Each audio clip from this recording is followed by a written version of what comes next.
Udah diajak makan enak gratis, masih sambat. Uripku kok kaya ngene. Urip kok kaya ngene. Sudah sama Allah dikasih rezeki makan gratis. Ya makan gratis. Pergi ya sama temennya diajak, yuk kamu ikut saya. Numpang, perginya numpang. Kendaraannya gratis. Ngeluh terus itu. Hadir enggak orangnya? Ya kita ini.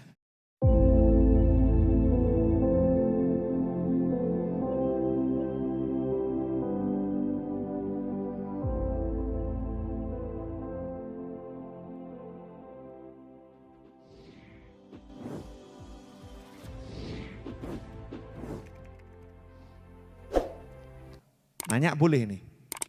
Sudah minum kopinya belum? Sudah? Ya, enak enggak? Jangan muji, kurang enak ngomong. Ya, pertanyaan saya, jenengan tadi minum kopi itu susah payah atau mudah? Mudah? Oke, pertanyaan selanjutnya, yang buat kopi kira-kira capek atau enggak capek? Kok tahu? Dibandingkan kita yang minum kan yang buat lebih capek, betul? Oke, pertanyaan selanjutnya, itu yang buat kopi. Nah sekarang yang menjadikan dari pohon, diambil bijinya, kemudian diolah sampai jadi bubuk. Ya, itu kira-kira capek atau enggak capek?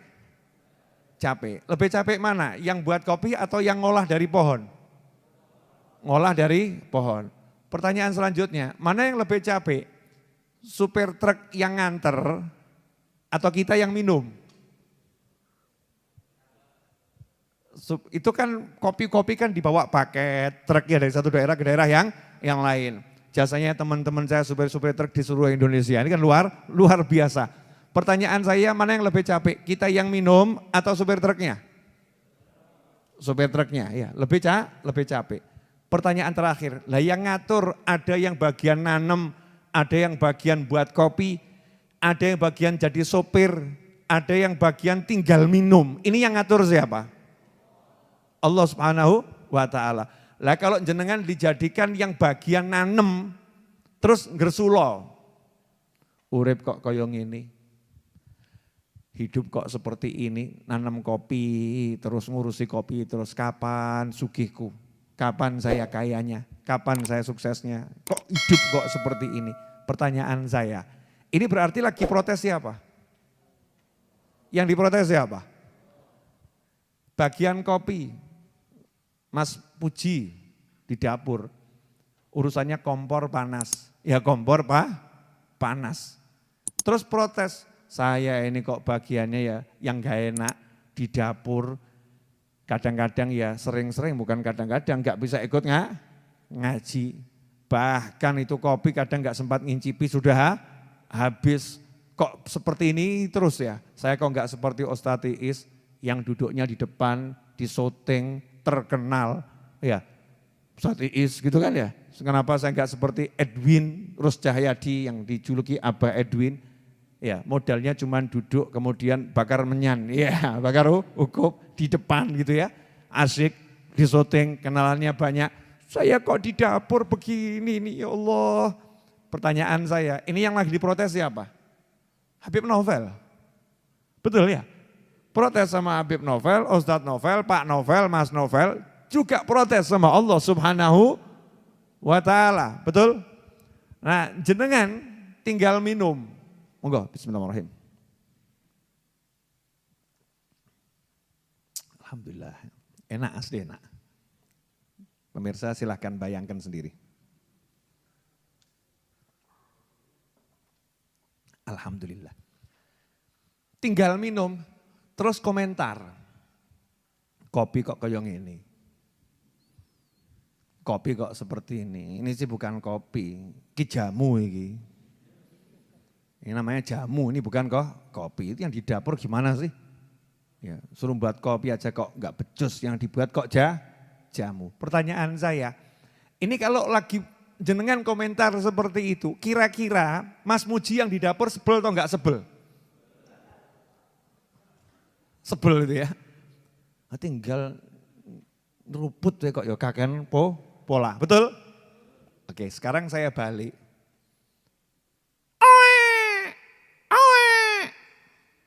Sama Allah disuruh cari duit. Enggak, suruh ngapain? Ojo ngomong mirip lo ya. Oh memang saya pengalaman, saya pernah jadi bayi, betul kan ya? Jenengan pernah gak jadi bayi? Pernah, ngerti-ngerti gerang kan medeni. Nangis, modalnya nangis. Allah yang suruh nangis, nangis. Hasilnya apa? ASI dapat. Kalau nggak ada ASI ya susu, iya susu apa itu namanya? Formula ya, susu kaleng apa kotak gitu. Punya istilah masing-masing.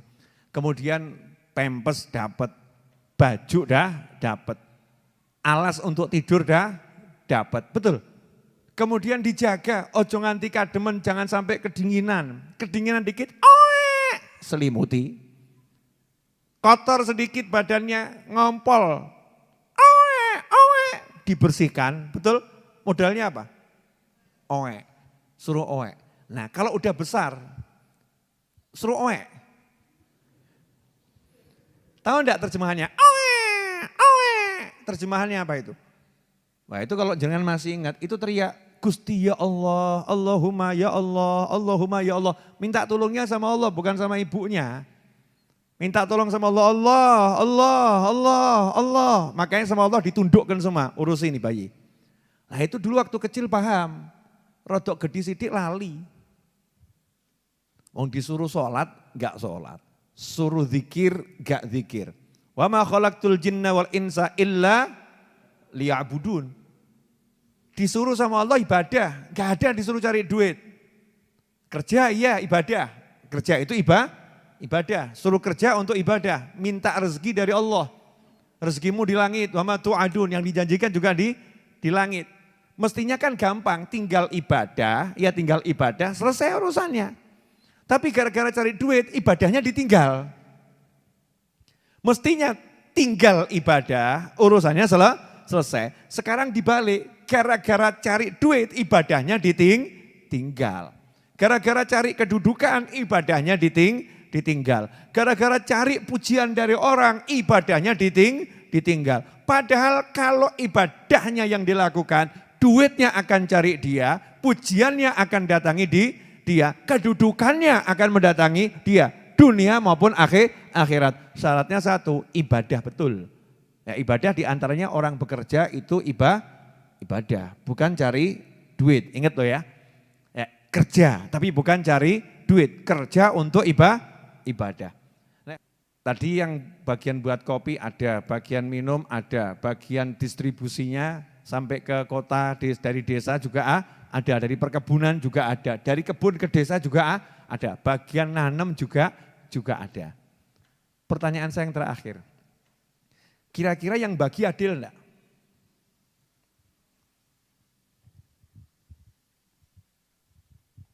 Kok jawabnya kedawan?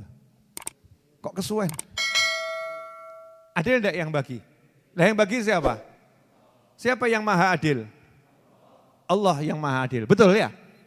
Jadi kalau kamu dijadikan bagiannya itu bagian nandur, berarti Allah adil enggak? Adil. Jalan ke surgamu lewat nandur. Lah sekarang yang menyebabkan kita susah, karena kita ini enggak menjadikan ini ibadah gitu loh. Contoh saya, Ustadz, saya ini ya Ustadz, pandemik COVID-19, gak ada panggilan ceramah, betul? Dan juga susah kalau dipanggil ceramah, benar kan? Untuk terbang ada syaratnya, jalur lewat darat juga ada syaratnya. Di tempat itu orang mau buat pengajian ya juga ada ketentuannya, ya ada ketentuannya dan lain sebagainya, susah. Ini kalau saya ini dikasih Allah posisi kamu Ustadz ngajar, ibadahmu di situ. Kemudian saya wali. Kalau begini caranya ini dapat duit dari mana ini? Dari mana ini dapat duit? Enggak ada yang manggil, enggak ada yang ngundang, enggak ada yang Gak ada tamu yang ngasih amplop, misal begitu ya. Akhirnya saya jadi orang yang seperti apa? Gerutu. Menggerutu dengan kondisi. Betul ya, menggerutu dengan kondisi. Saya kan ustadz, saya nggak bisa ngajar. Jadi saya nggak dapat duit. Gara-gara COVID. Saya ambil contoh yang ustadz sekalian gitu loh. Nah ini ada yang lain, bukan ustadz. Yang profesinya macam-macam. Ini kan yang lagi tren kan karena COVID-nya itu ya.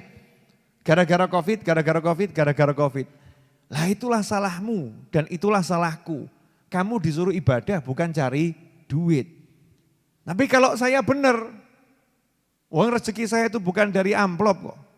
Rezeki saya itu bukan dari ngajar di suatu tempat, di suatu perusahaan, di suatu masjid, di suatu musola. Saya itu tugasnya ngajar. Saya ngajar ada amplopnya yang ngajar, gak ada amplopnya juga ngajar. Amplopnya 0 ya ngajar, amplopnya isi ya ngajar. Gak dikasih amplop ya ngajar. Pikirannya gak ke amplop, gak ke apa-apa. Tugasku ngajar. Pertanyaan saya, apakah kondisi yang terjadi akan pengaruhi saya? Enggak. Wong melarat yo ngajar, sugih yo ngajar. Seneng yo ngajar, susah yo ngajar. Sehingga hidupnya apa? Gak pernah berharap dari usahanya ini mendapatkan rezeki. Harapannya sama Allah. Sehingga hidupnya tenang. Saya urung nyambung awakmu. Yo saya tuh kroso loh kalau jenengan gak nyambung. Ya karena kita beda profesi, betul kan ya?